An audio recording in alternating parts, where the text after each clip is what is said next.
Okay, thank you. I'd like to start the Town of Coventry Planning Commission meeting Wednesday, November 20th. It is now 6:36. That determination of quorum. Mr. Kenny. Here. Mr. Smith. Here. Mr. Reyes. Here. Mr. Burke. Here. Mr. Price is excused tonight. Mr. Studley. Secretary Anderson. Vice Chair Colunian. Here. Chairman Flynn is here. We have a quorum of 8. Approval of minutes, 5.1. Have a motion? Make a motion to approve the minute. I'll second it. I have a motion. I have a second. All those in favor? Aye. Any opposed? Motion carries. Okay, first on the agenda for public hearing, Moore's Plat. Preliminary plan minor subdivision with associated dimensional variance, owner applicant Cecil and Donna Moore, AP 333, lot 83, zone RR5, rural residential, 225 Rice City Road. Applicant proposes to subdivide a 21.88 acre lot into 2 lots, leaving one existing single-family dwelling of 5.01 acre to create a new 16.87 acre lot from the remainder. The applicant is seeking a zoning variance for standard frontage and therefore will be via unified development review, which means we'll have 2 motions tonight, one for the variance and one for the application if the variance is approved. Yep, I'm just. Mr. Chair, before we begin on the Moore Plat application, I wanted to put on the record that I do have a real estate listing on that same street. I represent the owner of 220 Rice City Road. And at this time, I don't believe that that presents the need for me to recuse myself. It shouldn't affect my judgment, but I welcome any objection by the applicant if they so choose. Okay, thank you. And before we start, if anybody's here we have 2 continued to, 2 applications continued to December 18th, which is would be next month's meeting. One is New London Reserve on New London Turnpike, and the other one is this 9,000 square foot building that is on Flat River Road. So those 2 will be continued to next month. Thank you very much. Name and record, Sam? Name and address, please. Sam Swarsa, Coventry Survey, 46 South Main Street in Coventry, here for the applicant, Donna and Cecil Moore. And the Moore said they were fine with Mr. Studley staying on. Thank you. So yeah, this is 225 Rice City Road, AP 320 lot 83, existing 21.88 acres. We're proposing this 2-lot minor frontage subdivision. Parcel A will be the 5.01 acres and keep the existing house with the well and the on-site wastewater treatment system. Parcel B will have the remaining 16.87 acres. And parcel B is the lot that we have 40.02 feet short of the required 300 feet of frontage. So that's the parcel we're asking for the administrative relief variance. And we're also asking for a couple of waivers. One is for sidewalks. The other is for curbs. And in lieu of street trees, the applicant is okay with a 50-foot no-cut buffer along the frontage of the subdivision. That's pretty much the gist of it. The other thing is on parcel B, we did do soil testing. So there are 2 soil evals done there that meet the state's regulations. That's pretty much Right. it. And I just want to clarify that the planning, because of the new laws of the state, the planning is acting as zoning. I did something similar to this about 3 years ago, and I had to go to zoning and planning. All right. So this kind of brings it just to planning. So we're going to act as zoning and planning.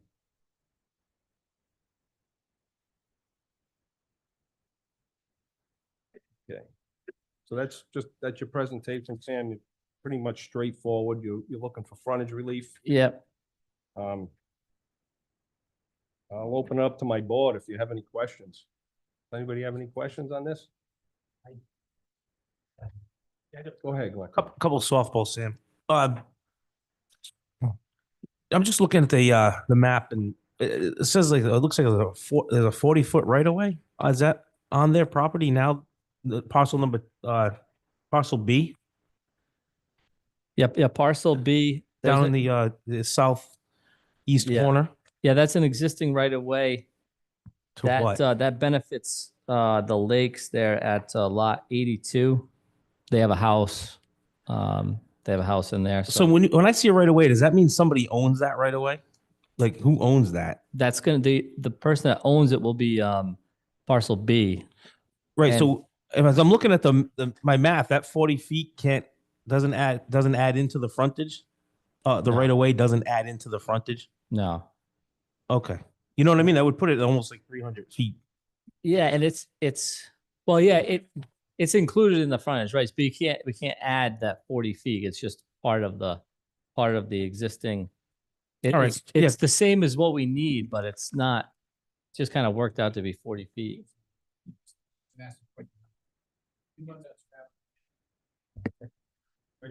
Yeah, we're sharing a mic tonight.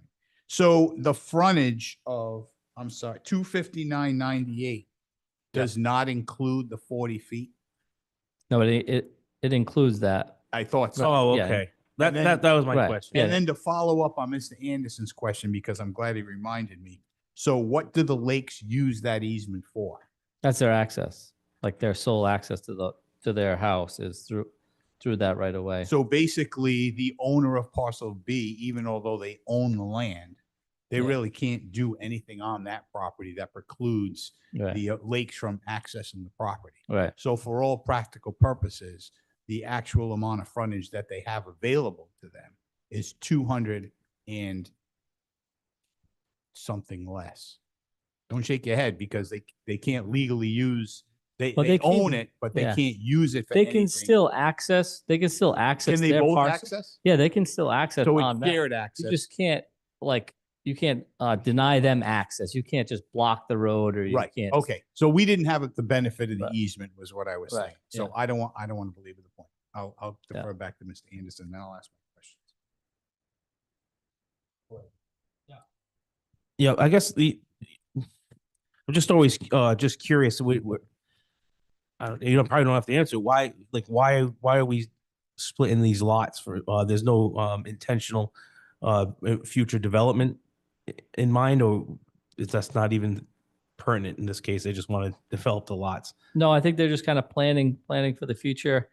They might end up downsizing and building in the back something smaller for like a retirement house. So it's just for planning purposes on their part. Okay, that's all I got.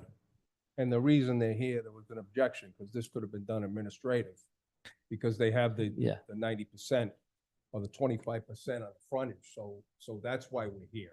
Right. Yeah, I think it was only like 12.5% relief that we needed. Yeah. And yeah, one of the abutters had an issue. Yeah, because it's very minimal, so that's Yeah. why I asked if Yeah. the reason that it didn't go administrative. Right. And that's why. Yeah. I just want to clarify. Right. It was under that like 15% number, I think. Yeah. Go ahead. Rich. So the only dimensional variance you're requesting or variance is for the frontage? For the frontage. Because the way that you've laid out this lot line, the existing house 225 is within the setbacks and the after condition. Right. I just want to throw this out to you.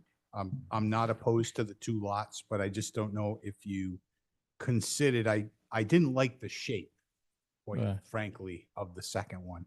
And I realize you've got some constraints if you try to use the 300 feet that the existing dwelling's using, and then you've got the well, and then you've got to consider the setbacks. But I just quickly sketched something out. You could take this if you'd like. For the record, I redrew, I kind of nipped off the triangle and then added it to the back where the back lot line ends up parallel to the house. I don't know if that works for you or not, but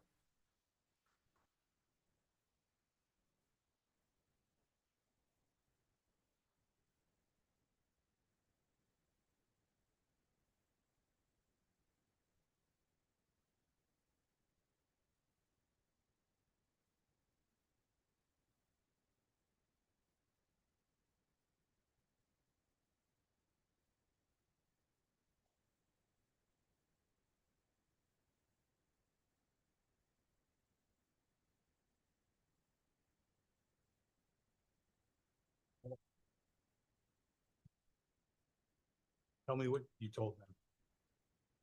So I just saw the notation, and while I understand the concept of it to avoid a, I guess you would say a large point in the lot, it should be noted that, the reason for the shape of the lot, is because this avoids any, creation of a lot line that would leave the house within the setback, the regulatory setback of that new lot line. So, while I think that the comment can be heard and the board could consider that, we couldn't make that vote tonight because we would need to provide notice for another set of relief, which would be setback relief. That's what I was trying to figure out. So you're saying by moving that line, which setback is not met The anymore? existing house that's there. Yeah. Imagine that lot line as you see it is drawn to match the setback line. So they're basically drawing that as close to the house as they can without putting the house in the setback. To draw it any closer or to cut a corner, we should notice setback relief for the Yeah. house. Yeah, it wasn't my intention to change the sideline setback. I think I did it far enough over. We did not alter the setback. I mean, whether you're measuring this as a rear or a side, and then the rear setback is the long one, so it might be more like, maybe this cuts the corner here a little bit. Also, you'd have to be, was the rear 150, is that what it is? Yeah, the rear is like, my thought was this would. 85, so I think that still would work. This is 150 here. And then this is 85, so this would kind of do this. Yeah. I was just trying to make a straight shot for parcel B. So you had a uniform width from the roadway back. I Sorry. need to think about that. We're getting into, Can I just ask the board's opinion before Yeah, we make them absolutely. redo this whole plan? Because yeah, I'm, yeah, yeah. I'm No, fine the way it's pull the existing. board. It's unclear, and I think it would require a little bit of an interpretation on the spot as to whether we can cut the corner a little bit. It kind of comes down to the definition of are we in a side or a rear setback if you get to the rear corner area, if that makes sense. But pull the board to see if there's an interest in entertaining a change of the lot line in the first place. Yeah. You show us which lot. This. Parcel A, the line at the bottom of the point. Yes.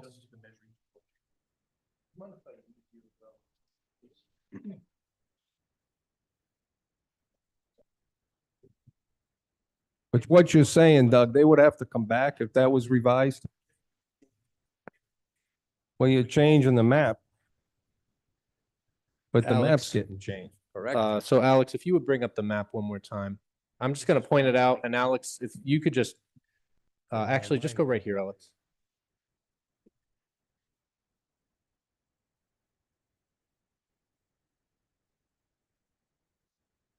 So Alex is gonna attempt a visual aid for the benefit of the board.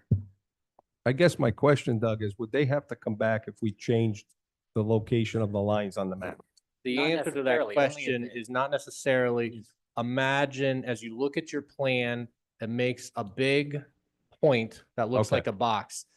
Imagine that in certain areas of that point, is that following a rear setback or a side setback? Truly, there should be a little curve to it, because if you're measuring from the corner of the house, and it kind of comes down to if you're in the area to the side of the house, but behind the house, are we measuring it as a side setback or rear? But it would be fair that no matter what, that should be a radii. I mean, we're reviewing what the applicant proposed. I'm not opposed to considering a lot line change. I would say, if we're going to do it, I want to make sure, one, we don't need to renotice it. And two, could we describe it in a way that staff could do administratively after the fact to make sure it met your desired vision?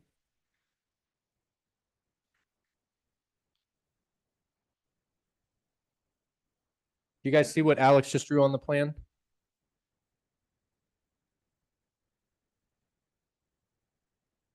Can you guys see what Alex drew on the plan?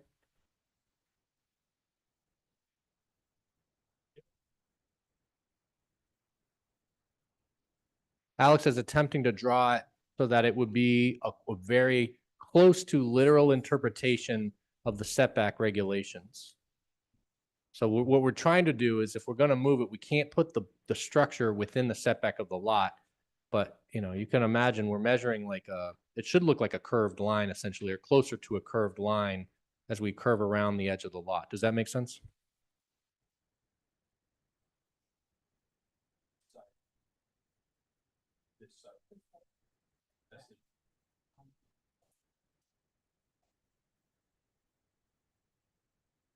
I think it's for your board's consideration. I do think as we're looking at it, it's fair to say that we could shave the corner in a way that wouldn't be setback relief, or wouldn't trigger additional relief that isn't here noticed.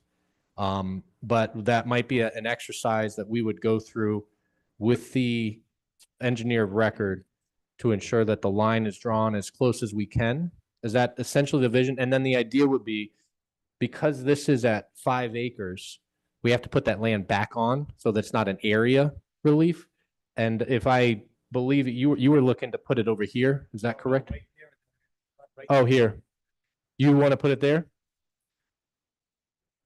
I'll leave the applicant to comment on that if they have any objections to that, but I don't have an objection, and I actually, just looking at it now, I think there is a way to cut that corner without it incurring setback relief. That'd probably be a dimensional exercise we do with the applicant. Yeah, and if I could just add, I mean, he did a pretty good job of what I had written. I think that intersecting point, the new point, my intention was to take that line and make it parallel to the existing lot line. So it would actually be shifted a little further over. That way you had a uniform lot B with a consistent width back to where, yeah, right there, right to where it opened up. Yep, just like that. So, and I think that should provide, it's almost parallel that you could see the house on there. I think we meet the setbacks all the way around, and I left the well on the existing lot and made sure there was whatever the required distance is. I think it's 10 feet.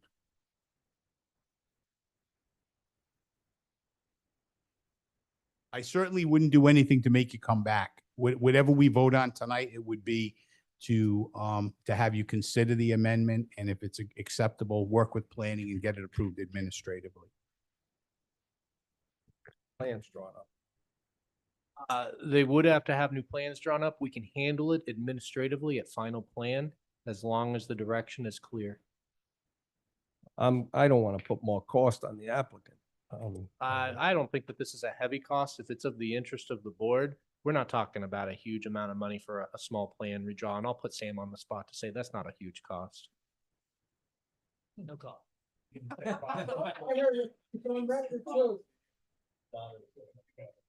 Well, let me ask the board before we go through this exercise. I'm just gonna go through the board quick to see what they. Mr. Stumble? Are you fine with what it's presented at now, or would you like that line change if possible? Honestly, I'm okay with it the way that it's drawn. I understand looking at it from an aerial view. It looks a little messy right now, but if I look in the neighborhood, every lot out there looks a little messy, and I understand what Sam was trying to do by trying to work around the existing house. That's really the purpose of all of this. So I'm okay with it the way that it's drawn. Okay, Mr. Smith? I'm fine with it, the way that it's drawn. I do understand what Mr. Colonian was talking about and the ideas. Sam's put some effort into it, and, Mrs. Moore is happy with it. I'm fine with it, the way that they made it. Mr. Anderson? I'm fine with the way it's presented. Mr. Reyes? I agree with my colleagues. Okay. I'm comfortable Mr. with Burke? the way- Mr. Kenny? I'm fine with it the way it is. I don't want It to. was a good idea, Rick. I like the idea. I thought it made I sense like the idea, logically. but I don't want to accrue more cost to the applicant because I went through this. I went through this, so I don't want to accrue more cost. Can I just make a comment? Absolutely. Ken. Um, Name and address for the record, please. Donna Moore, 225 Rice City Road. The way we drew that line is because all of that area within that line that's with the existing house is all cleared. So and it's been seeded and it looks like pasture. So that is a big plus back there. Well, that makes Um, sense. Nobody did a site walk, so we were Right. not. So, and as far as the right of way goes, that is a deeded right of way that we own, that we give to Mr. Lake to access his property. It is a deeded right of way. It's written in our deed that that is a 40-foot wide by whatever it is, 120 some feet. Either way, if we were to build on the 16-acre piece, we would be well behind the lot line for lot parcel A with the existing house. And we would utilize that right of way as our driveway as well. So there would be no more impact to woodlands or anything else back there. Understood. Thank you. Well, they share.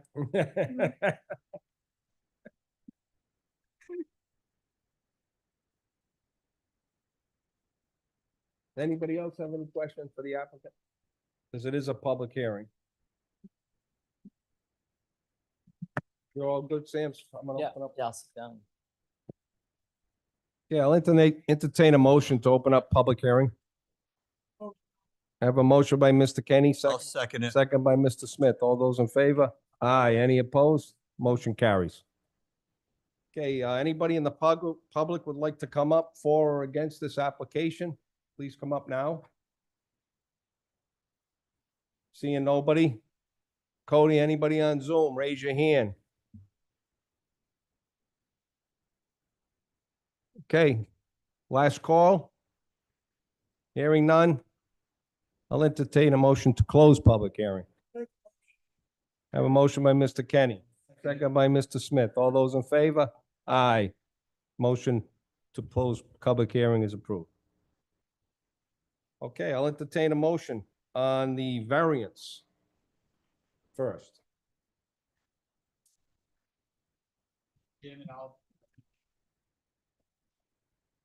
I'd like to make a favorable motion to approve the request for a dimensional variance. The owner applicant, Donna and Cecil Moore at 225 Rice City Road. That's Assessors Plat 320, Lot 83 in the RR5 zone. The existing lot is 21.88 acres. The applicant proposed to subdivide it into two lots, as shown on the plan presented tonight, 5.01 acre lot and creating a new 16.87 lot. And the zoning variance pertains to the substandard frontage. Without reading all the findings of fact, I would just defer to the planning director's report from pages 3 of 6 to the top of 4 of 6. I have a motion by Mr. Clooney. Do I have a second? I'll second it. I have a second. All those in favor on approving the variance? Aye. Opposed? Variance is approved. Okay, now I'll entertain a motion on the applicant's project. Could we just add about the moving forward administratively to final? I don't know if that's already in there. Okay. thanks. That'll be the next one. Put it on. That could best be on this one, the project review. Alright, And that's assumed as part of staff's review of this, that this would be administrative final. Thank you. I'll entertain a motion on the application. Mr. Chairman, I'd like to make a favorable motion to approve the minor subdivision. Assessors Plat 320, Lot 83 in the RR5 zone owned by Donna and Cecil Moore, located at 225 Rice City Road. The existing lot size being 21.88 acres. The applicant proposes to subdivide the 21.8 acre lot into two lots as shown on the plan presented tonight, a 5.01 acre lot and creating a new 16.87 lot.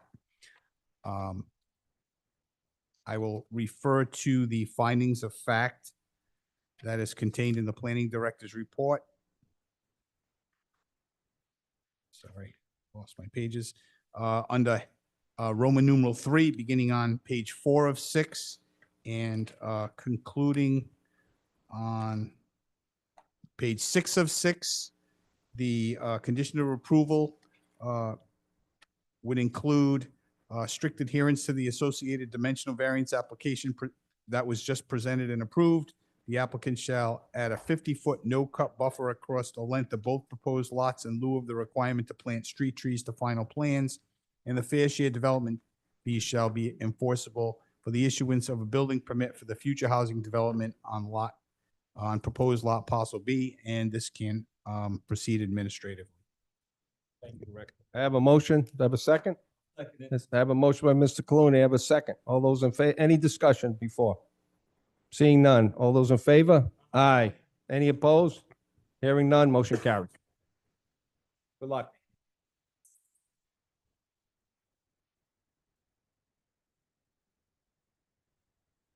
Okay, we have another public hearing. Hockney Hill Office Storage Units, Master Plan, Major Land Development with Associated Dimensional Variances. Owner applicant Andrew Barber. AP 10, Lot 42, Zone, General Business, 71 Hockney Hill Road. Applicant proposes to develop a 1 commercial office building and 2 equipment storage buildings for contractor use with development occurring in phases. The applicant is seeking zoning variances for the number of loading spaces required, distance between driveways, and minimal landscape buffers. Therefore, this will be heard as unified development review.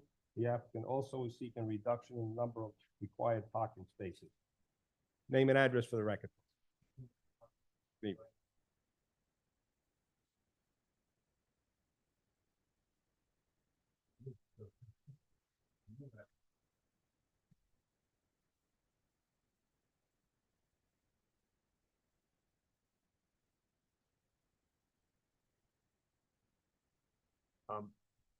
I'm here tonight on behalf of the applicant, Andrew Barber, for his proposed commercial contractor units.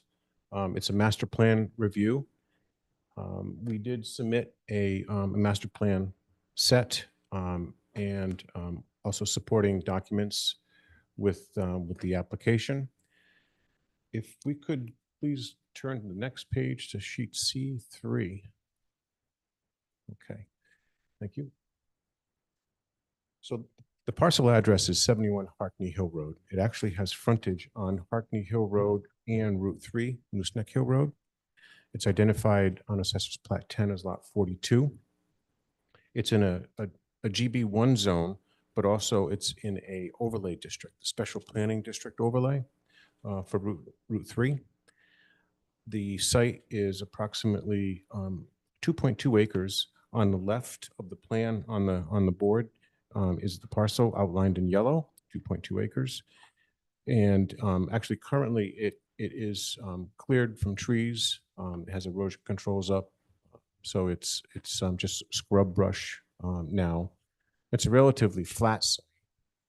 We have done some soil evaluations out there, and it's a sandy gravel material, very deep water tables. So that's the site description. Actually, at the corner of the intersection of Nooseneck and Harkney Hill Road is the Dollar General, just for reference. If we could scroll to sheet C6, please. So the proposal is for, it's a 2-phased development for commercial contractor units. Now, Mr. Barber actually is a business owner here in Coventry.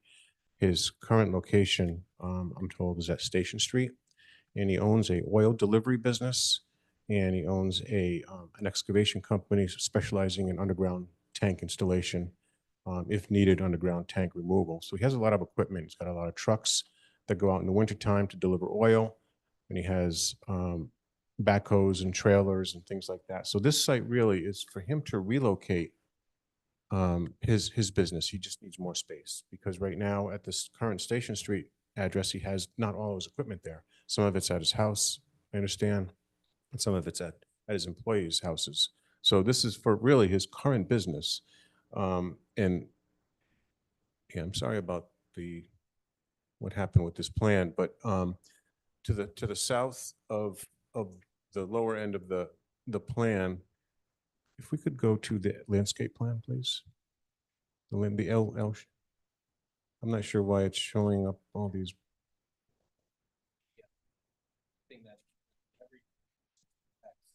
Oh, really? Okay. Well, I apologize about that. Yeah, Ellen, if you keep going, please, a little bit more. One more.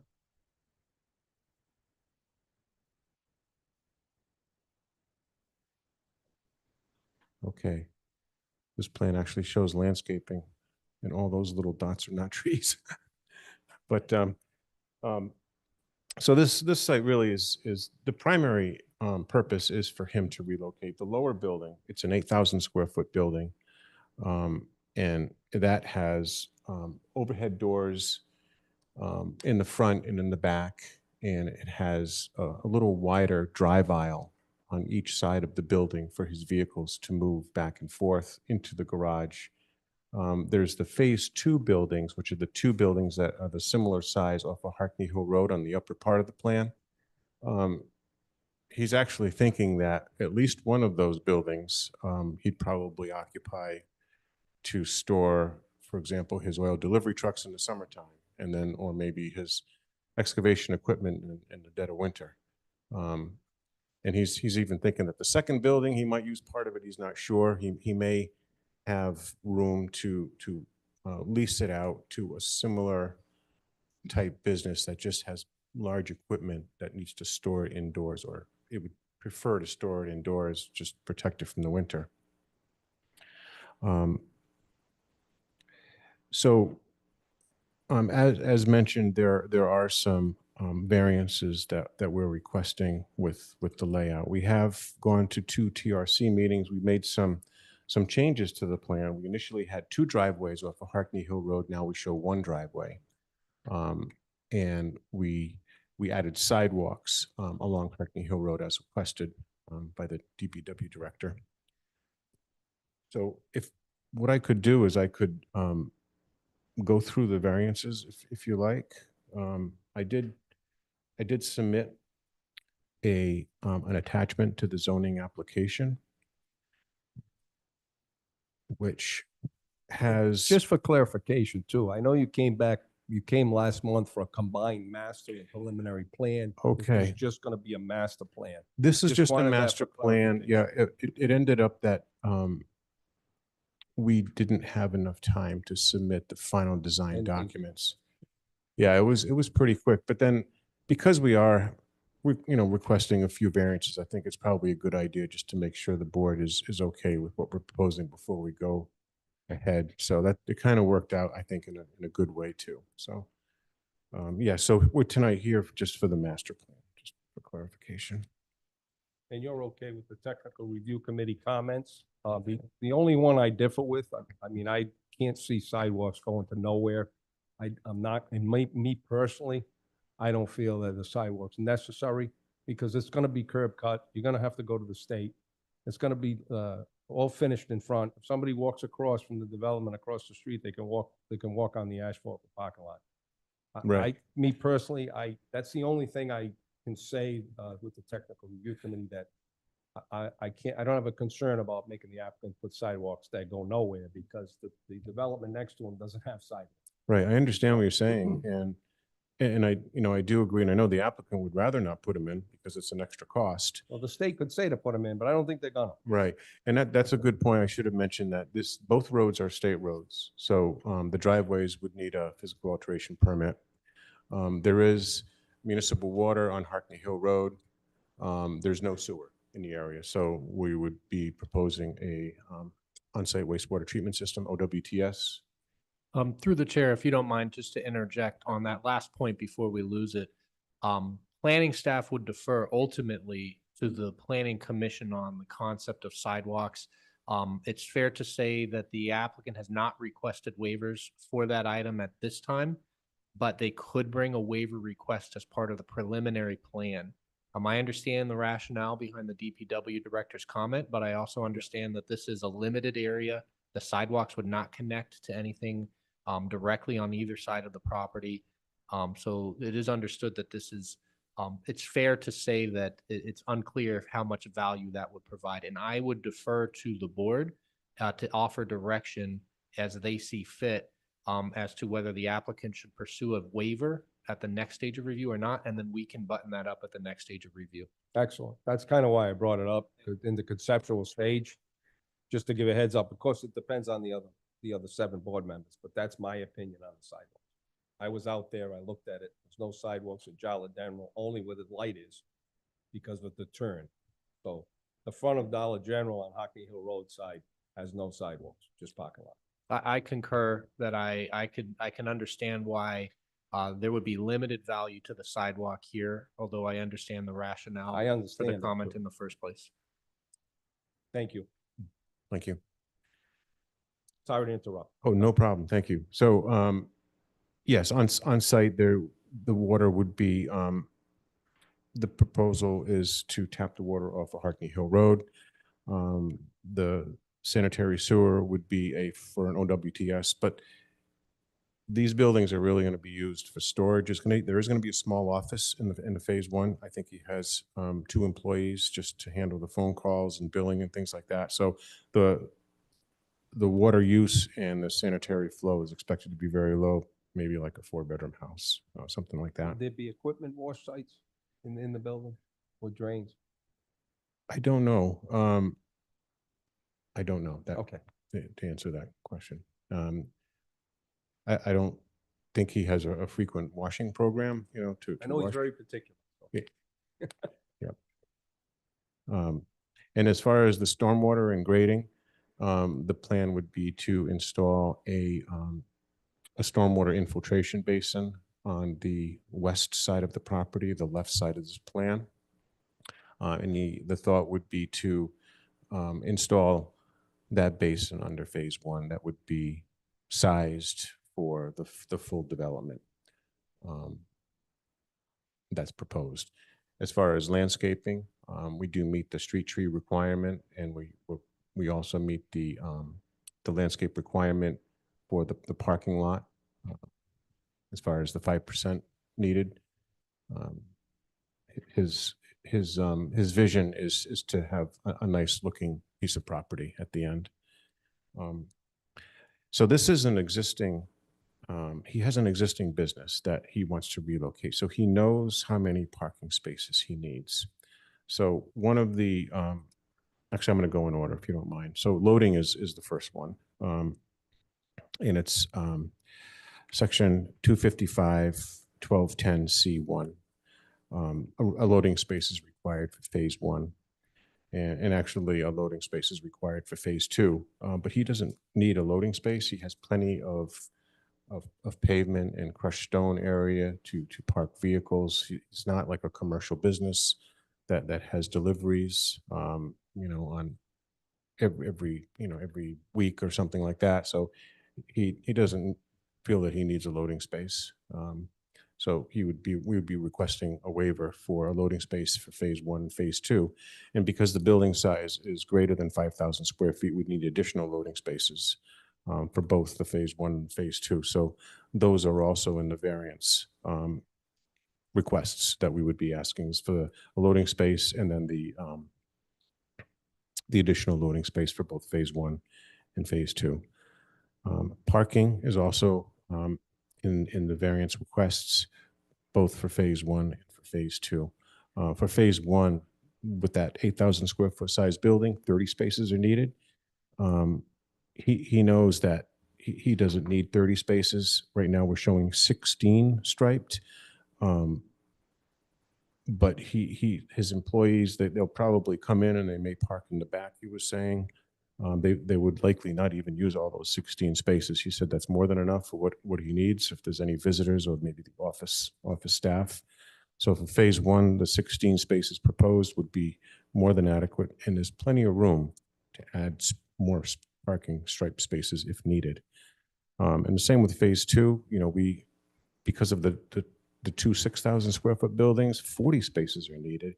For this type of business, for storage of equipment and trucks, it really does not anticipate the need for 40 spaces. We are showing 8 as a total. The reason why we don't show parking in front of both buildings, which we could show parking in front of both phase 2 buildings, is because right now they have overhead doors. So the plan is to use overhead doors for access to the building. So those are two more waivers for phase 1 and phase 2 for the parking that we would be requesting. We're also requesting a waiver for the driveway locations, both on Harkney Hill Road and on Route 3. Harkney Hill Road is a minor arterial road, and the required separation distance to another driveway is 150 feet. The location of the Harkney Hill Road driveway is sort of in the center of the property, leaving enough room for the stormwater on the west side.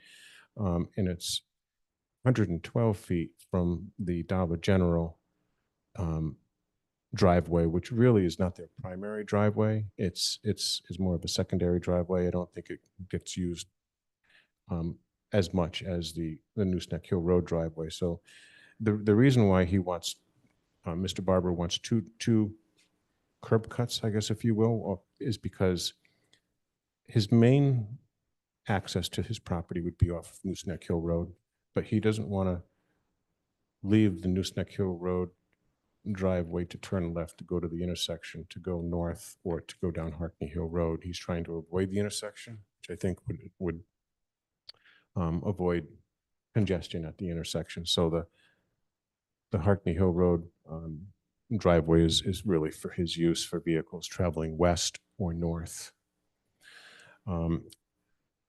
The other driveway waiver that we're requesting is Nooseneck Hill Road. That driveway is a full access in, but a right turn out only. And that is a principal arterial road.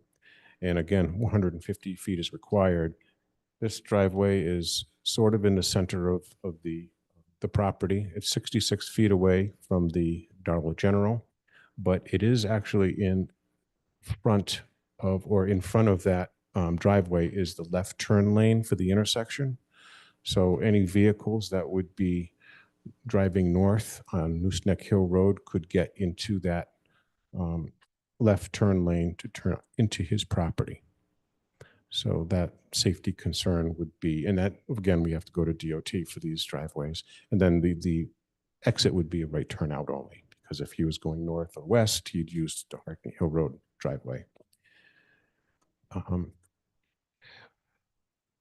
One more variance that we're asking for tonight is for landscape buffers. His intent was to make this a visual pleasing site, lots of landscaping. Because this is an overlay, there is, I guess, an industrial component requirement for this for the landscaping, and there's also a commercial setback of 40 feet. So the way the code reads is you need 40 feet of landscaping for between this site and Dollar General, and you need a 30-foot landscape buffer between this site and the southerly property, which is Pro Landscape. He's providing at least 10 feet right now on both sides, and I know that Dollar General doesn't have that 40-foot distance. So we feel that I believe the planning staff did support this request. So that's something that we'd be requesting. And if I may, just ask the board's opinion on two other variances that came up actually at the TRC, but it was too late to get it on this meeting agenda. And that's for the building material. So I was just asking for an opinion now, so we would know how to proceed at the next level.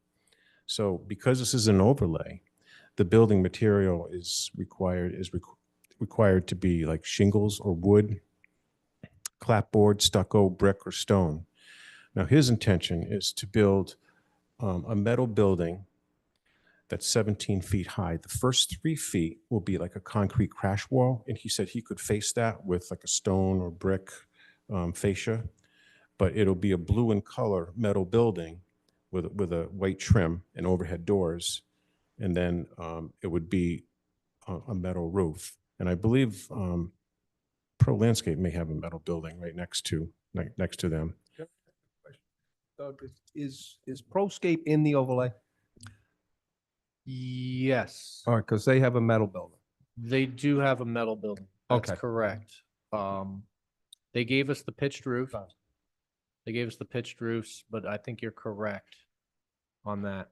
Yeah. okay. So there is a precedent for considering metal buildings in the I don't area. have an issue with, I know Yeah. Mr. Barber is gonna make this place look beautiful. Yeah, yeah.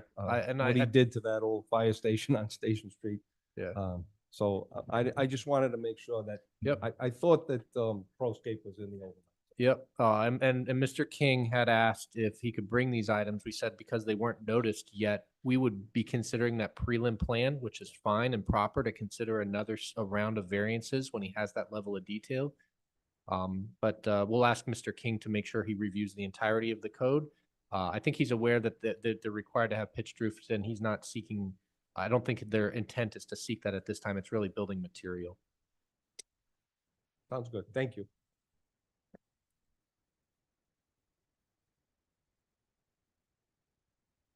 Go ahead, Mr. So those are the variances they're requesting, and then the two that I was asking your opinion on, and I actually have, I hope this is okay. I'm asking your opinion on one more, which is actually changing something that I had in here. Just your opinion, please. Yep.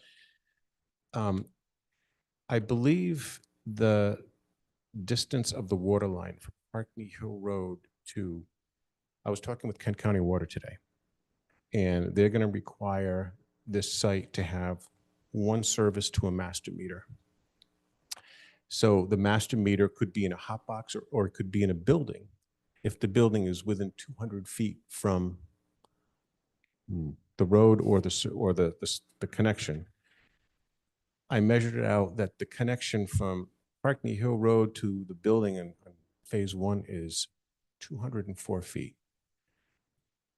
And I know Kent County doesn't like to stray, so we have the room to push the building 4 feet closer to the north.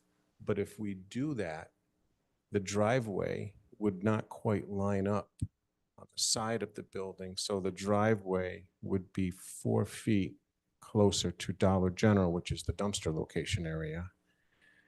So if the opinion of the board has no issue with that, we may proceed with that request as well, because we're requesting tonight the 10-foot, but we'd have to come back and request the additional. Are we talking, can you just kind of maybe point that out? Yeah, if you would like to speak, Brian, you can grab this mic at the screen. Thank you.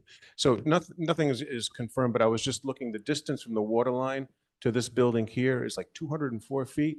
So this building could actually, the road is sort of on a skew, and we were just positioning these buildings together. I guess we could move this building 4 feet that way and move all of this 4 feet that way. But a good design would like to have the driveway through there, and I think we have 10 feet now. So that means we would be like just right in this area, a little closer, which would be at the preliminary plan. But it would be nice to know your opinion on that before we start changing our plans for the final design. But that's something we'd have to come back and request another, I guess. But I was just, You have to move the building, I'm sorry, you have to move the building in the back 4 feet as well. yeah, we'd have to move that up 4 feet. So basically this whole section would move up 4 feet. We have enough landscaping where we can do that. Actually, that landscaping would stay the same. It's the building, because the setback line is right here. So we have a little bit of room. It would just be a little off skew. Actually, on Harkney Hill Road, you probably wouldn't even notice, because there's farther distance here than there is here. So it would probably get the distance the same.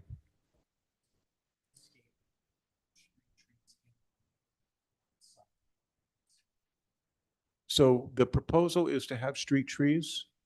Whatever the code says, I believe it's a 30-foot or 40-foot separation on center. And then we were showing some shrubs down below in this area here. We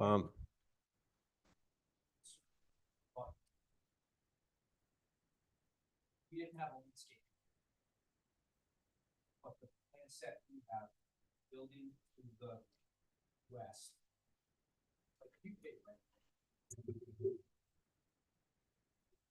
Shows it's only 11 feet from the sidewalk that we're not gonna have. My only thought, my only concern is what are street trees with the building 11 feet from the street? What are street trees gonna do for the sight lines of trucks pulling out onto Harkney Hill Road? That's a good question. The street trees would be limbed to at least 7 feet in height. And any shrubs would be 3 feet or less, so that the driver's eye would be able to, as they pull up, would still be able to see. As long as the trunk is not in the way, we'd have to make sure the trunk is not I in the just way. I have a concern about just trucks pulling out onto Harkney Hill Road and cars coming from the west going east. People drive fast, and with what is going on across the street from, it's gonna get busier over there. Would the board prefer, instead of the actual trees, maybe, I mean, maybe we could put one on the corner, but having a more, a heavier presence of shorter landscaping? I Maybe. would be okay, I would be okay with waiving them street trees Yeah. for that. And that's a option. good point, yeah. The sight distance is very important there. Just, yeah, that road does get busy, that's for sure. I mean, I I think, mean, it would even affect people pulling out of the back of the dollar store. yeah, The- that's true. I um, mean, because, yeah, he's probably only gonna have in the morning, I believe, like, 10 trucks in the morning, and they're gone for the day, for the most part. Right, most of his traffic is in the early AM and then at night when he brings them Right, back. but it's like maybe 10 trucks, or something like that. A couple points is one, let's take note of where if you see the black line where the cars would have to stop and make those judgments, that might be past the point where the trees or landscaping would be in direct view or conflict. But I'm open to the conversation. That might be something that before we ask for a hard design change or direction, that we can explore whether that can be cited in a way to ensure there's no sight distance issues. My last question, Brian, is as we're talking about Kent County suggesting that the distance of 200 feet to shift, please explain what's the alternative if we didn't shift the buildings? You said something like another box or another element that needs to be constructed on the site in order to accommodate that distance? Yes, their regulation reads that if your building is 200 feet or more, you need to have a hot box. So that would be a structure. I mean, he could do something here for a future phase 2 building, but it's an additional expense, and it doesn't seem, it just doesn't reasonable to do that. I mean, if unless he had to. You can't get, you can't get water from Newsnack Hill Road. We can look into that. I was thinking less disruption on Newsnack, but I mean, I guess we could, You come down your driveway. yeah, that'd be close to 200 feet too, unless we came in down here. I know the proposed septic system would be in the middle of the property here, so I think we just have to keep 10 feet from the water line. We can look into that. I wouldn't have an issue either way. Yeah. If you wanted to move the building or you wanted to add the 4 feet. Me personally, I wouldn't have any. Brian, Mr. Smith. yeah, Brian, couldn't they do something, right off Okay. Hockney Hill Road that would incorporate the future building like a pit, like a meter pit? I've dealt with those before, where they get it down in the ground, in a precast concrete structure, so it's below the frost line, and then just incorporate that into the, phase 2, neither building on the west or the east. So it wouldn't be adding a lot of expense, Yeah. but you wouldn't have to move everything. Yeah, that's an idea. If they plan's allow pretty meter pits nice. still, I know the can. A meter pit. A meter pit, yes, I know, yes. I know, the word that came out of Kent County's mouth was, just today, was a hot box, but I think they do have details for meter pits. Meter yeah. pits are I pretty don't know. common. I don't know if those are preferred anymore, though. I think they'd rather have hot boxes Well, above ground, well- because if the backflow leaks, it fills it up, yeah, and freezing. Well, the other thing is 4 feet. You think they could give you a waiver on 4 feet? We can That's- ask, that's because close. we'd rather not change I anything. mean, that's, Ron and I are. 4 Yeah, feet that's, apart. I mean, really? I know, To reinvent the whole wheel?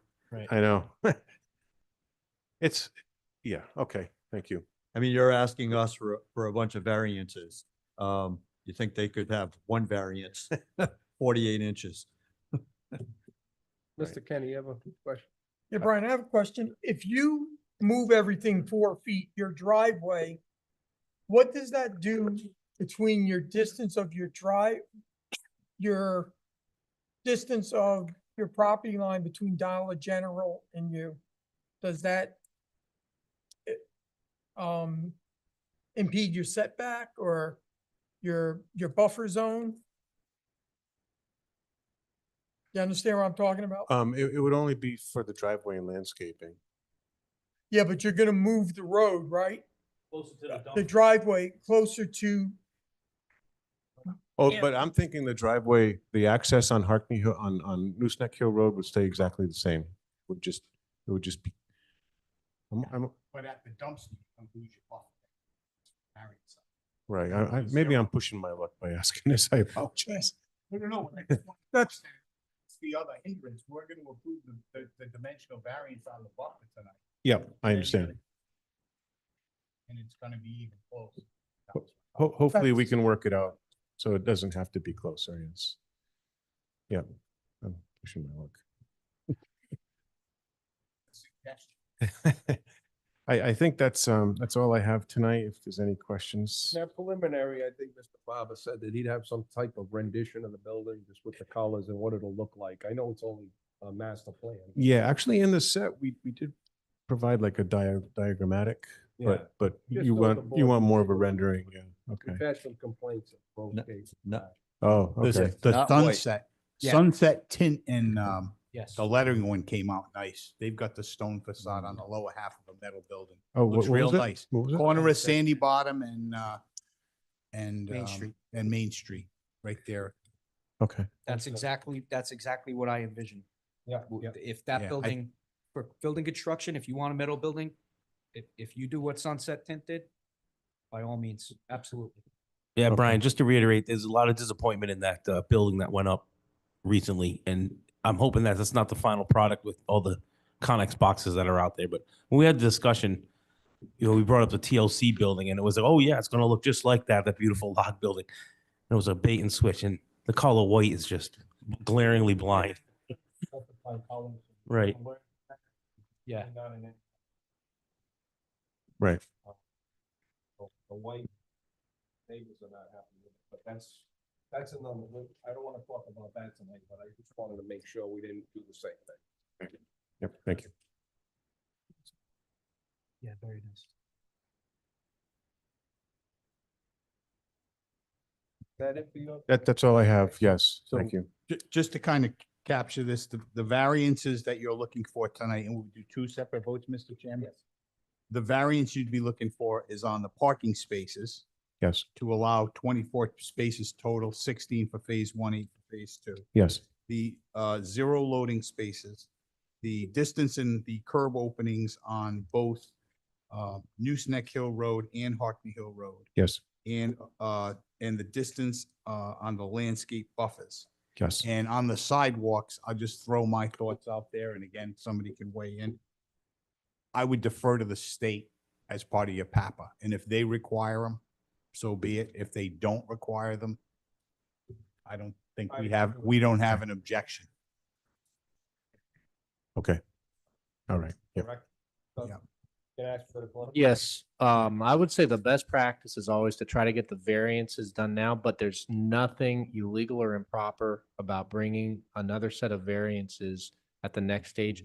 In this case, the variances are reflected in building elevations, building design style, architectural style. I think it's understood that's kind of a different type of conversation, but we can revisit any variance again.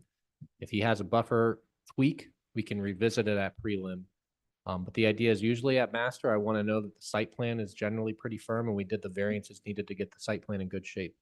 And I think we would like to know, just for our information at the next meeting, if that preliminary, if there are planning any floor drains or truck wash Okay. inside the building.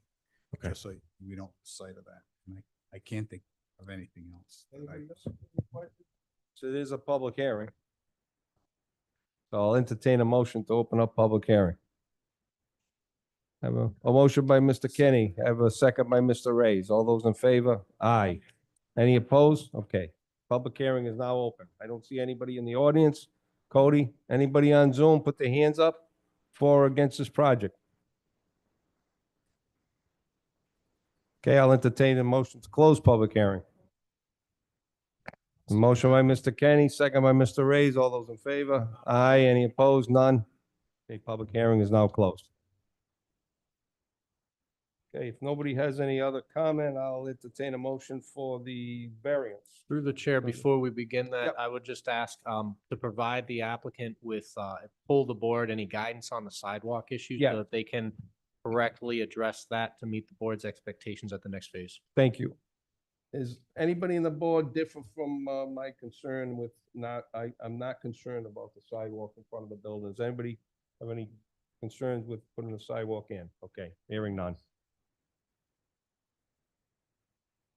Okay, let's see. I'll entertain a motion for the dimensional variance first.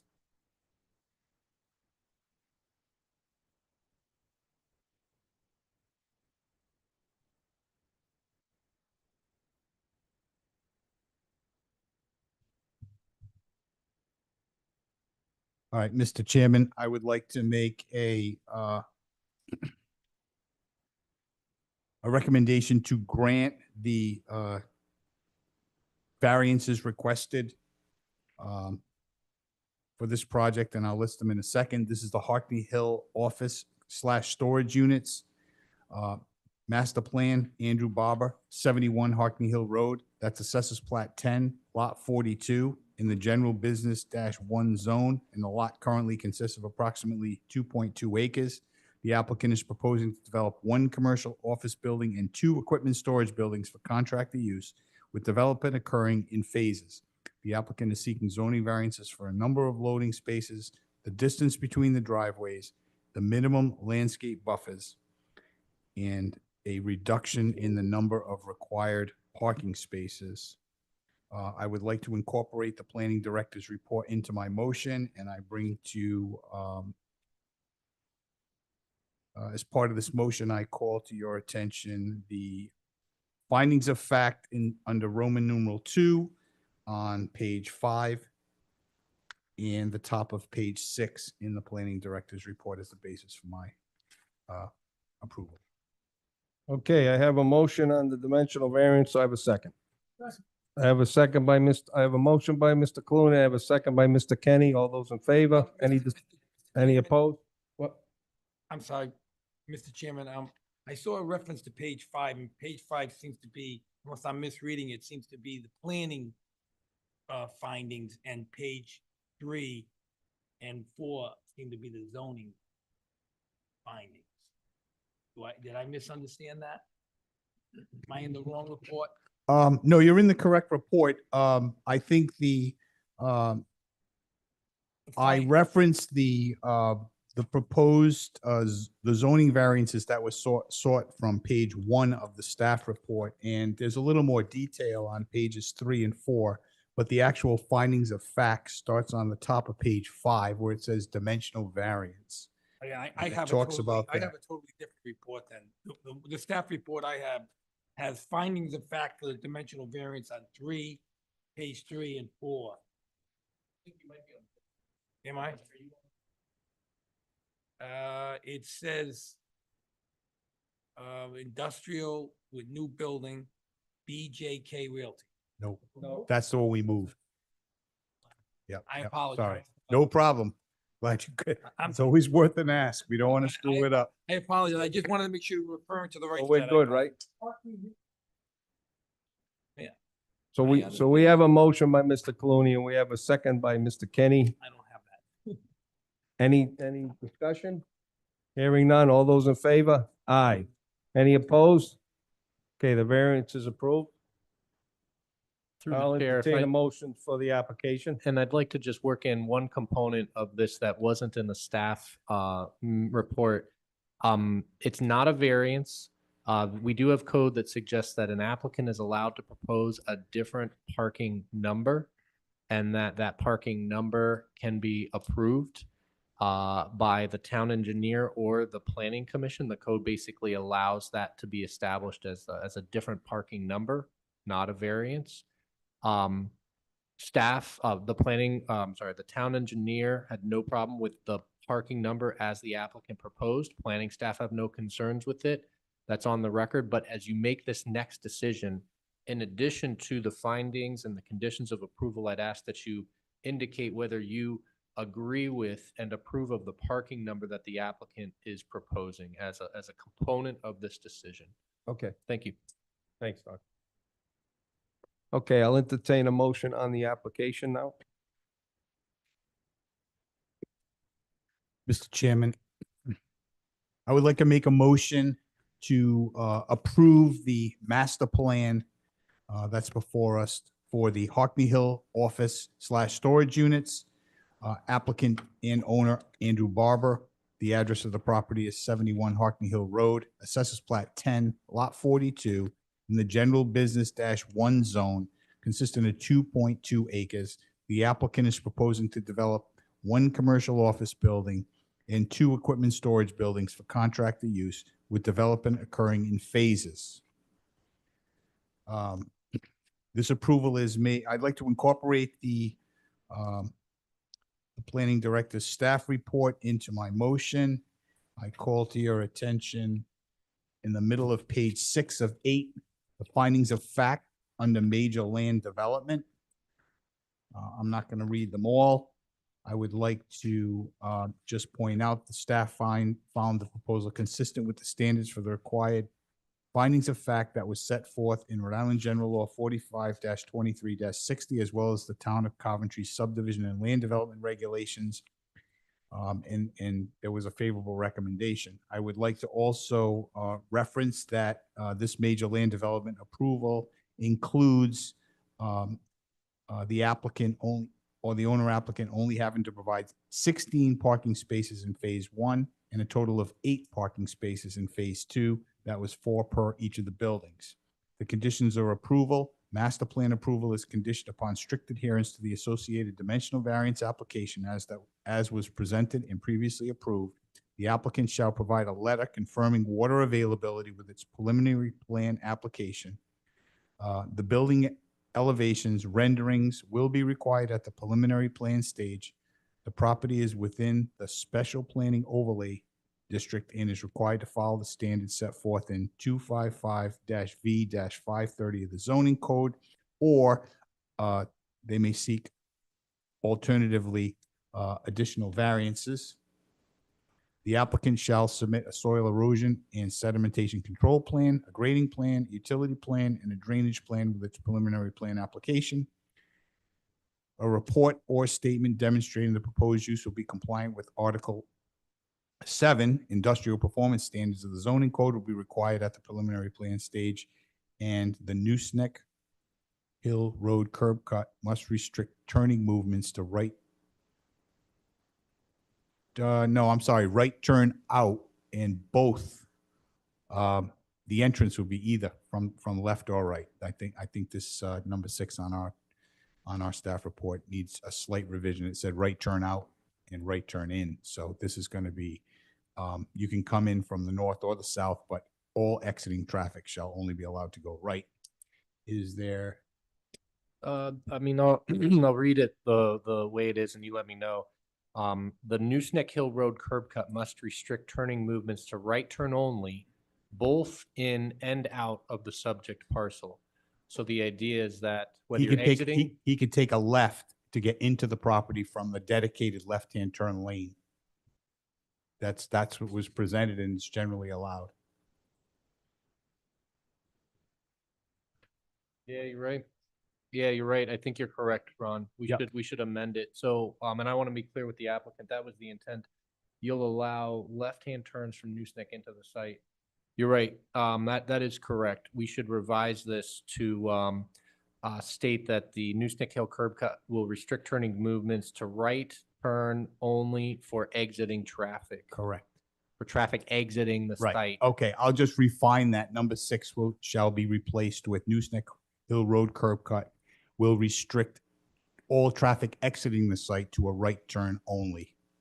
And then obviously for the next preliminary plan, will you have the physical alterations permit, Brian, by then? Do you expect you'll have the physical alterations permit from the state by preliminary? We'll definitely apply for it. I don't know if we'll have it.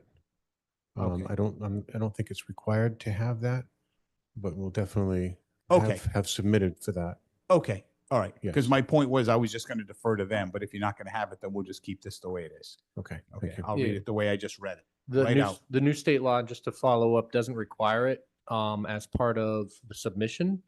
It's unclear if boards are required to demand it before their approval, if they think there's a substantive reason. There's no state law, case law on that yet.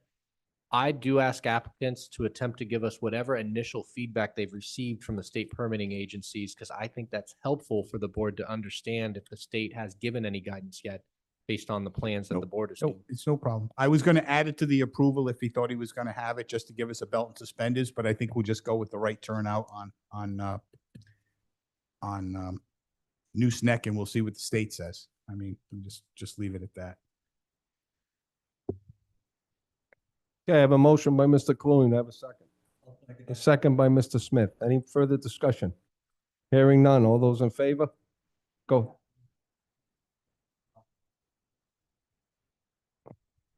No, I would actually advise not. That's just the applicant sought in informal guidance. And we'll review what they have. I think they heard your guidance. So I think the idea is that I would hope that they will submit something that meets that guidance.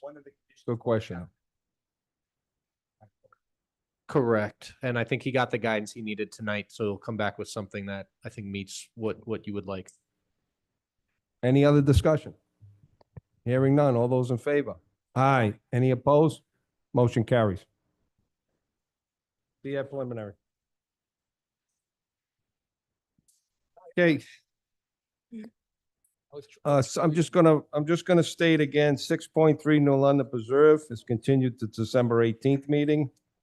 And 6.4 public hearing for proposed 9,000 square foot industrial building is also continued to December 18th. Actually, I want to make it clear for the record, one of the applicants has actually withdrawn.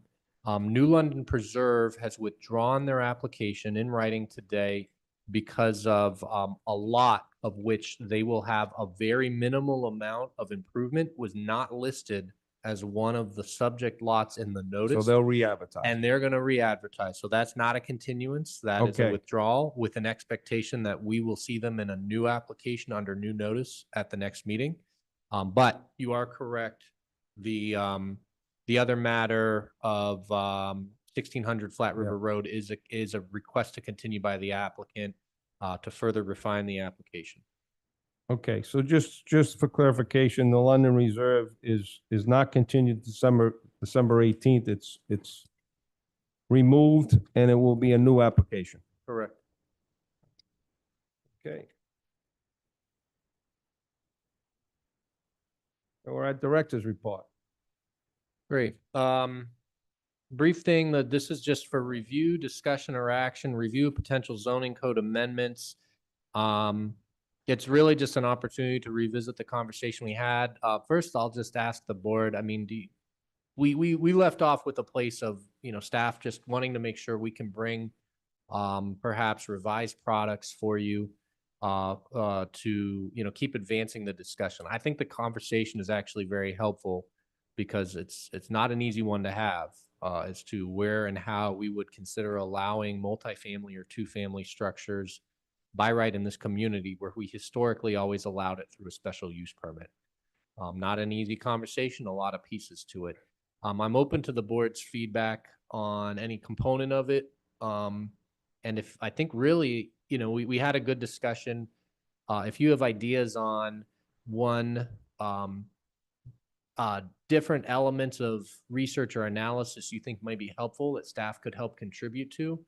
Two, if you have an idea of, maybe using the December meeting and meeting at 5:30 again, that's an idea.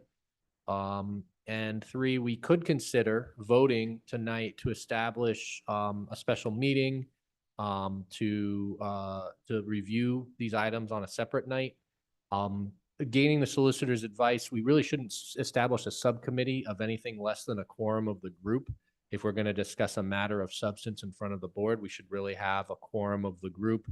We can't really establish a subcommittee of, let's say, 2-3 members. that might be considered improper.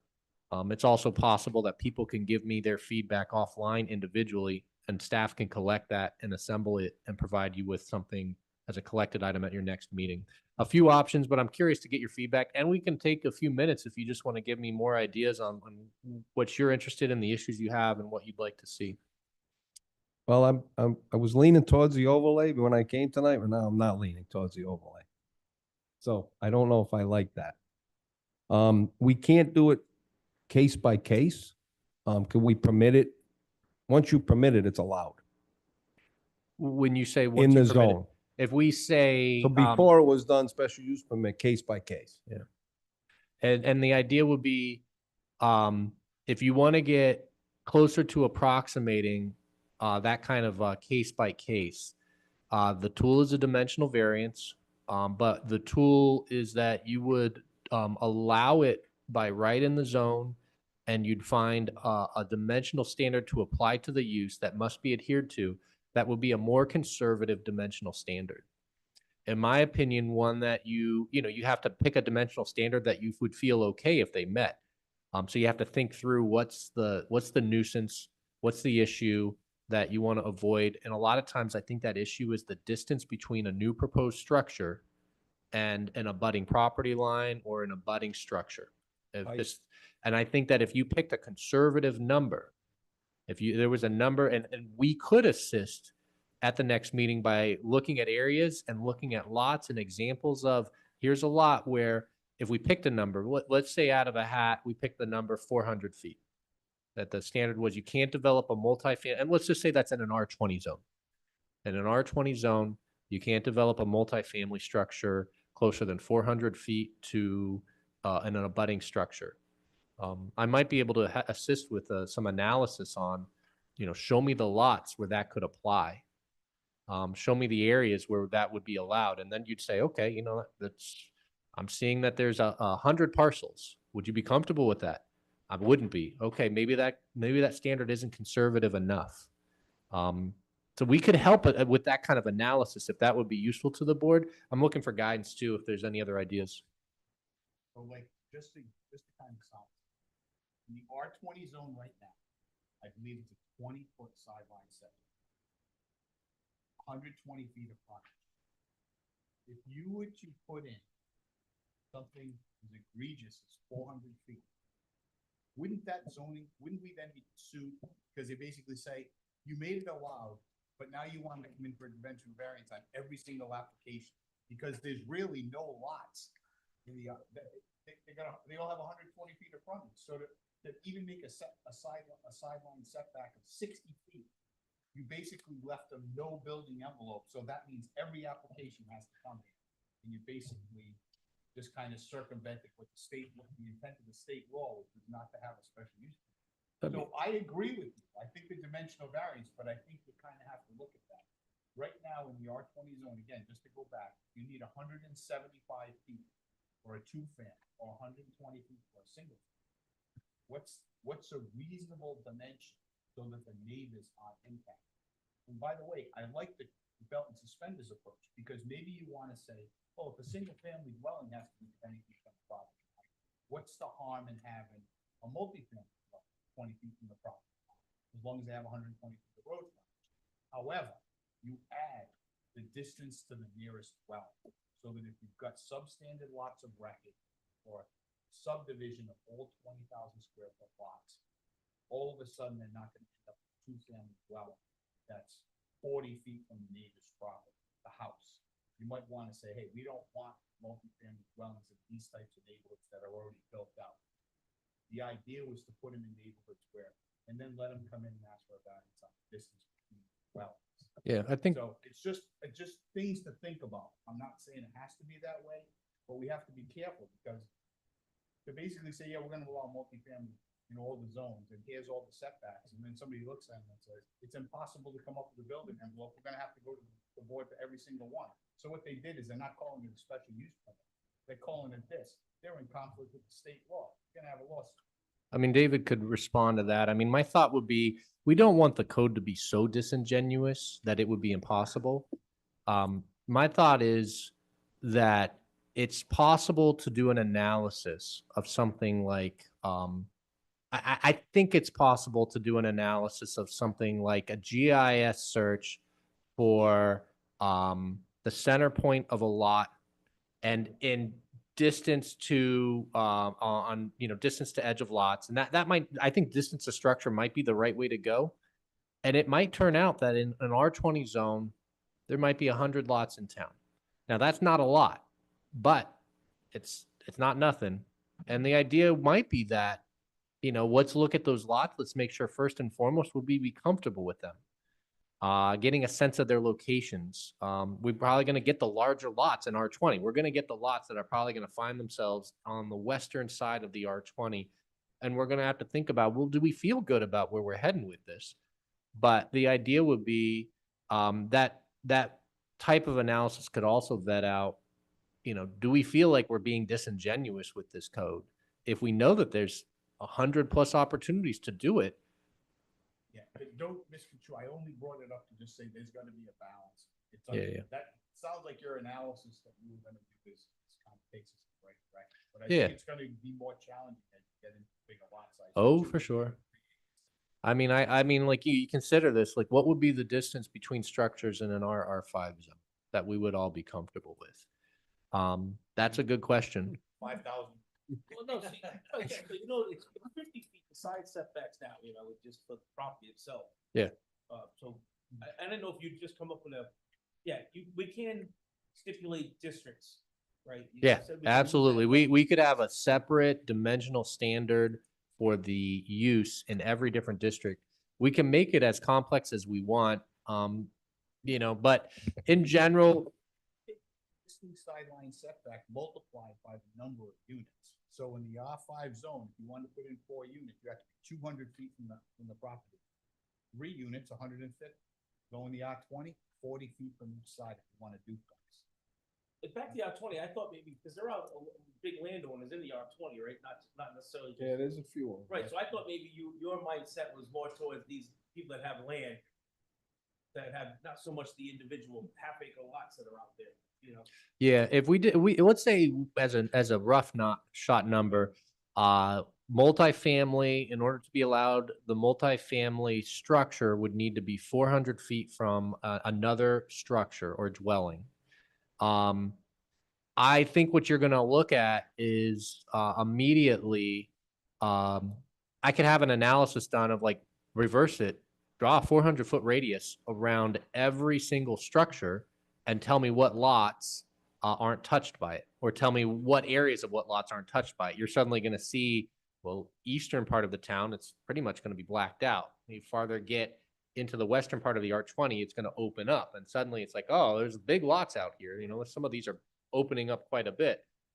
The idea is that doesn't mean that it's not possible to do in the east. It just means that it's not likely to happen by right. Again, I like the idea.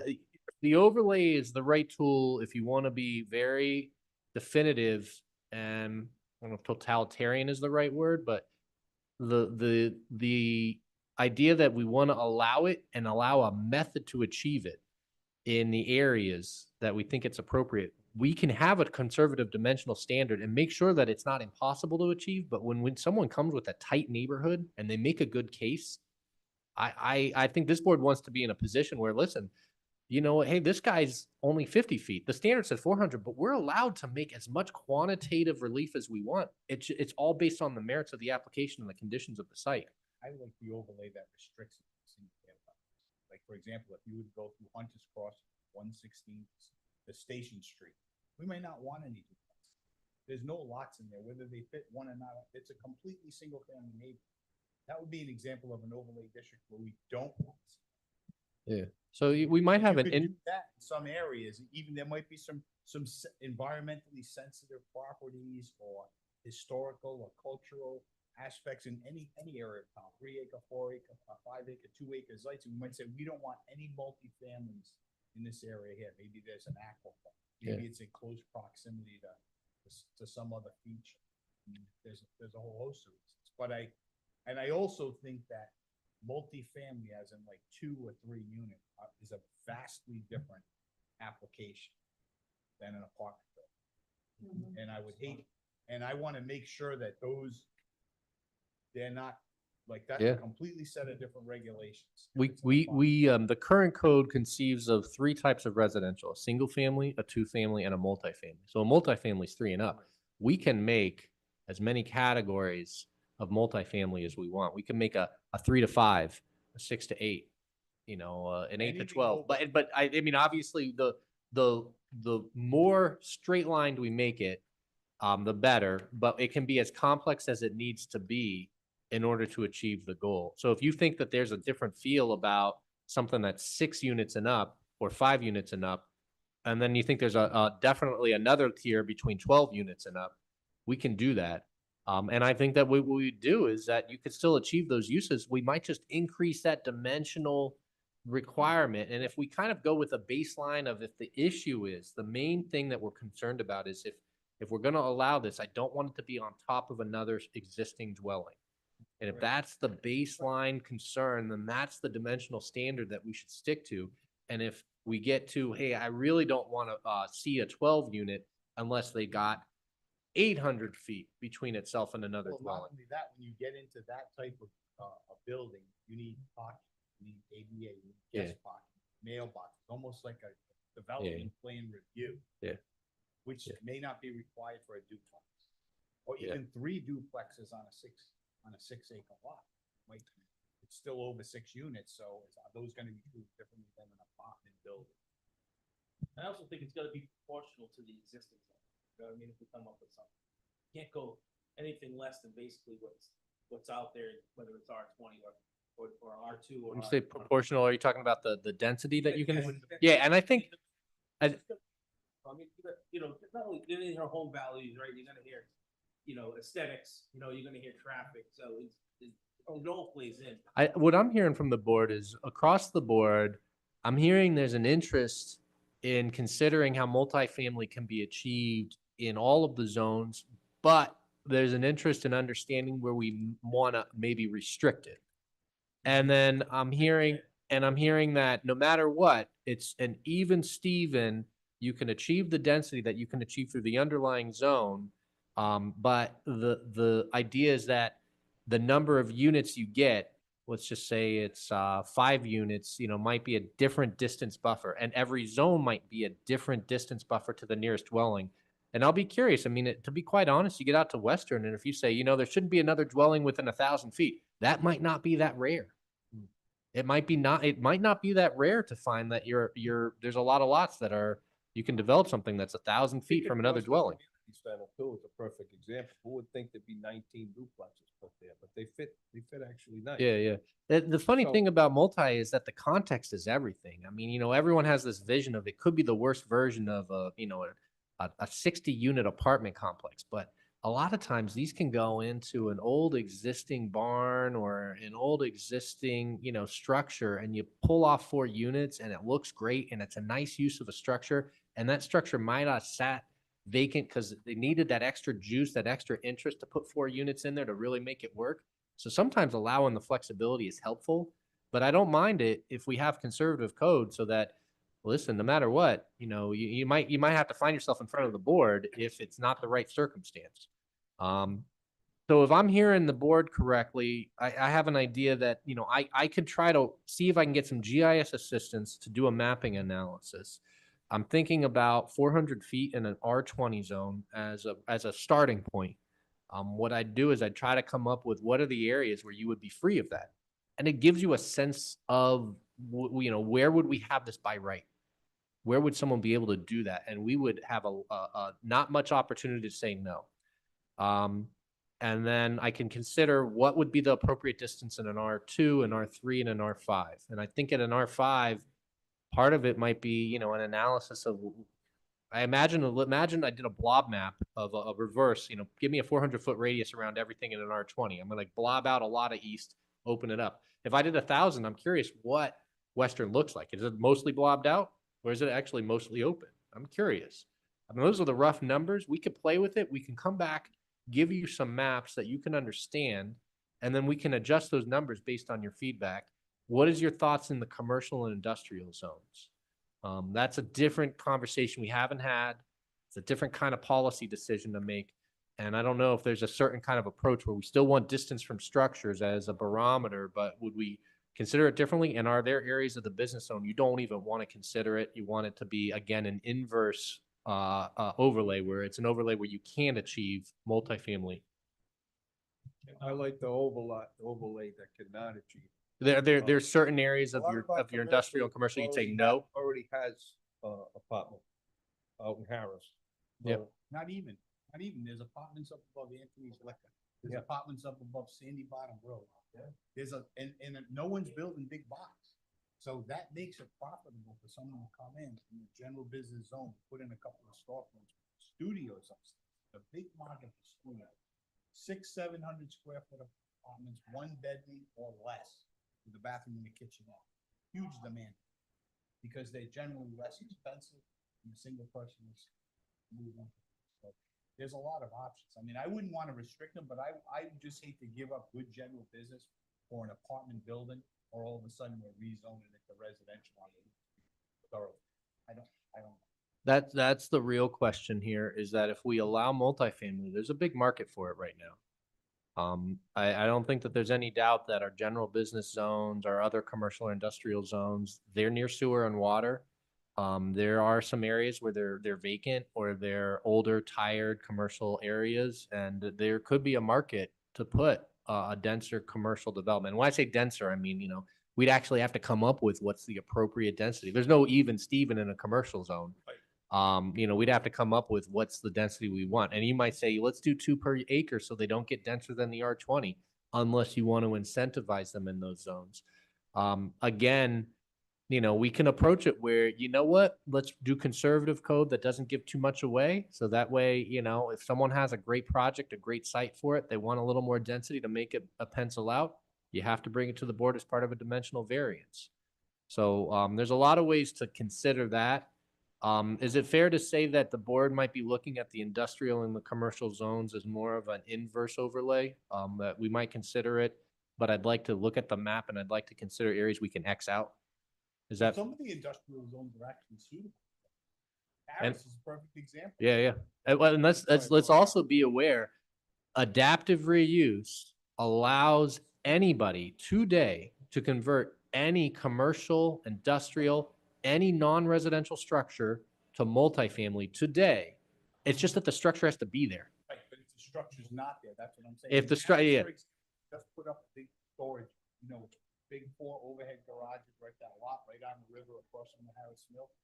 That would have been nice for residential. I mean, he can make more money probably doing what he's doing.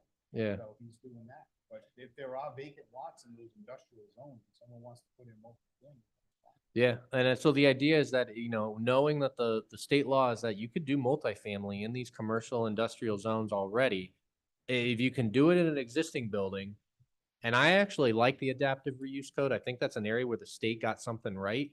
But if you can do it in an existing building, what's the harm of being able to do it right next to it in a new building? Or consider a moderate expansion of the footprint, which we couldn't currently do with an adaptive reuse. You can't expand the footprint, even if it's a reasonable expansion. We just had one, right? All that land on Tyoke Avenue, heading towards West Warwick, opposite, I don't know what's over there. The Arizona Street, next to Ionati's Auto, they're putting residential over. That's not that bad. I'm concerned about the area, Arnold Road, all the way out to the West Grand. I would hate to see those commercial properties turn into residential. From Beyond Arnold what's Road already to the there, although West we Greenwich line. The cornfield between Just a Blue and some of the others. Why Yeah, don't we say to the high school? yeah. That area right there, and only back a certain distance, because I referenced a lot that was already suited for an apartment building, the access road going in, I don't know where the general business zone begins and ends behind Dunkin' Donuts, but assuming that it's the first 100, 150 feet corridor, that's fine. If they end up owning land beyond that, then it's kind of mixed. Yeah. So I think, what's the pleasure of the board in terms of the best way to continue the discussion? Do you like meeting at 5:30 before the December 18th meeting? I'd almost want to have a special. It's I mean, an hour might not be enough, and I guess I don't want to, it's up to the board in terms of your schedule, your interest in a second meeting. We could meet. I do envision that the December 18th meeting will be busy.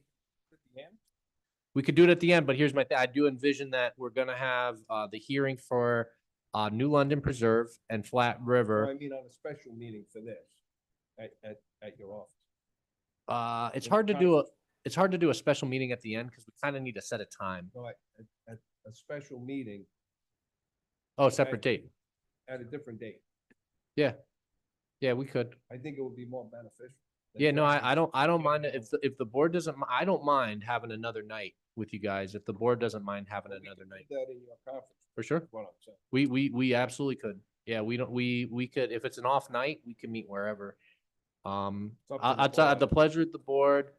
I just think we're- an hour, you don't get enough chance to digest it. Like after this hour, I was ready to go home.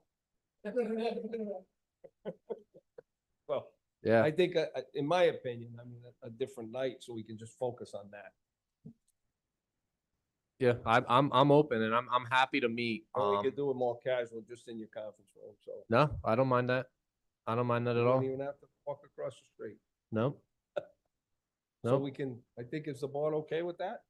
We can just get a. we Does can get- if we're meeting on a special night, what's a good time for most people? I mean, we don't have to worry about the public. Do people feel like they could get there by 5:30 so we can start a little early? Leave Providence. Okay. Do 6? Start at 7, so I gotta eat. Yeah. I can do. Does 6 o'clock work for the board? Are there any good nights that jump out? And would you want to meet before the 18th of December? What's up? You want to just throw some emails out there? We can definitely reply all to an email Yeah. as long as we're just talking about scheduling. I just ask if we're replying all to an email, don't throw in, and I got another idea about a good way to do it. Tuesday the 17th, I mean, you can almost lock that in now, I mean, the night before. There are certain nights that we might have other boards. Might have to put- Yeah. I love you guys, but I mean, the land trust is like, oh, we get booted because the planning commission just wanted to talk for a bit. Yep. Yeah, and I mean, everyone's let's use email. How about we do email? I'll start by sending Get some out dates. the possible dates. It'll be, anything other than Fridays, Saturdays, Sundays. I'm gonna shoot kind of Mondays through Thursdays that are open. That there isn't any other conflict, and then we'll go from there. Why don't we just go the week? Individually? Yeah. Now, you're allowed to reply all as long as we're only talking about scheduling. Okay, And this is so say you December had 4th, some next overlays and ideas, you said that can go. Overlays, ideas, you can shoot me any email, anytime, individually, and say, Doug, I had some thoughts. Like Doug, let's make sure Western is off the map again, like we talked about the last time. Let's do it. December 11th isn't a great night for me, Okay. but I'm gonna shoot out dates, and then we'll get you guys going. Do you guys want to try to meet before December anyway? Let me ask you this: no matter what, we got lots to talk about. There's things brewing. Do you want to plan to meet at December 18th a little early anyway? Do you want to meet? I know I'm pushing you, Rick, because it's hard for you to get here by 5:30. But would the board want to meet, even if we meet offline in between? Sometimes having a couple of ways to revise a product, bring it back for you, have a chance to look at it. It's the board's pleasure. I'm not trying to add more to your work. Yeah. Do you want 5:30 on the 18th? And then we'll try to pick a night in between then and now. Worst case, I'll be 15 minutes. Yeah. Fourth of December? No, but I Looks like appreciate a lot. that. You gotta. Dave, you're still here. Dave, we figured it out. Everyone loves overlays and there's no notice. It's great. You can do all the overlays you want. Yeah. Make sure you notify your No, that's- constituents. There are overlays not to build.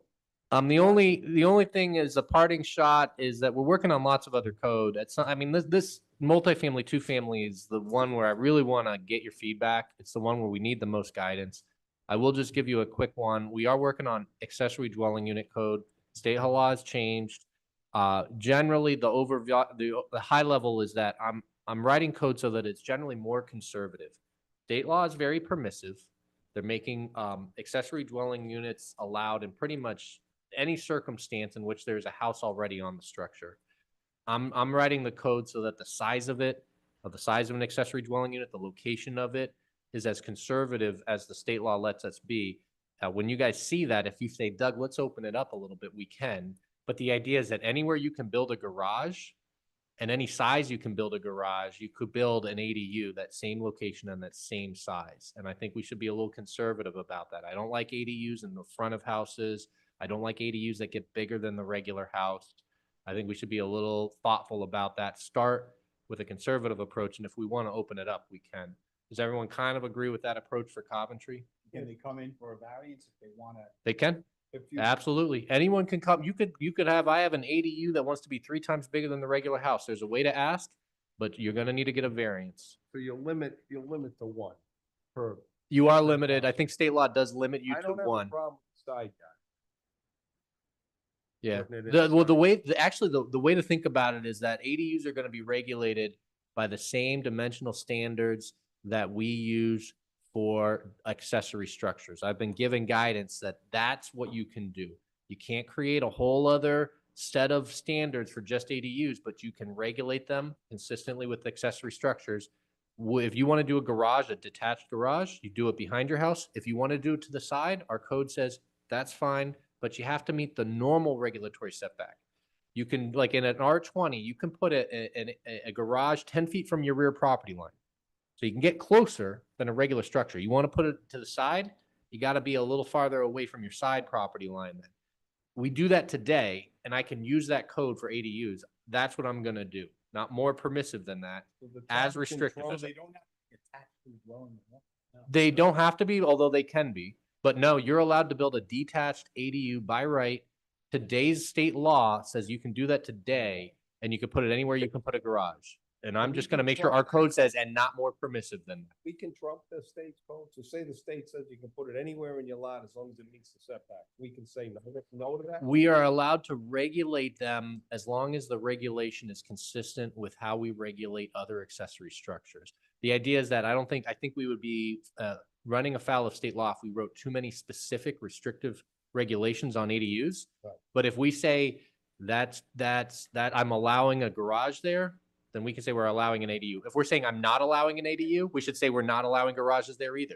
Don't expect a lot of applications because then they got to do a separate on-site wastewater treatment system unless And they you have. can use the principal. Although, I house- mean, a lot of these might be on sewer. Yeah. Right, if they're on sewer, that's fine. But you can use the principal house septic if it's big enough. If it's big enough, if it's But- sized, that'll become a DEM component. Yeah. Most of them aren't. Most of these OWTSs on site, they were sized for the house, not much bigger. So to add a unit, usually they're going to need to rebuild their septic. That is a big constraint for a lot of these. But when you're on sewer, a lot of these guys are, Right. That's all I had to say on that. If that still seems like the right approach to the board. Okay, Thank you, guys. okay, I'll make a motion for adjournment. Motion to adjourn. Motion to adjourn, second by Mr. Ray.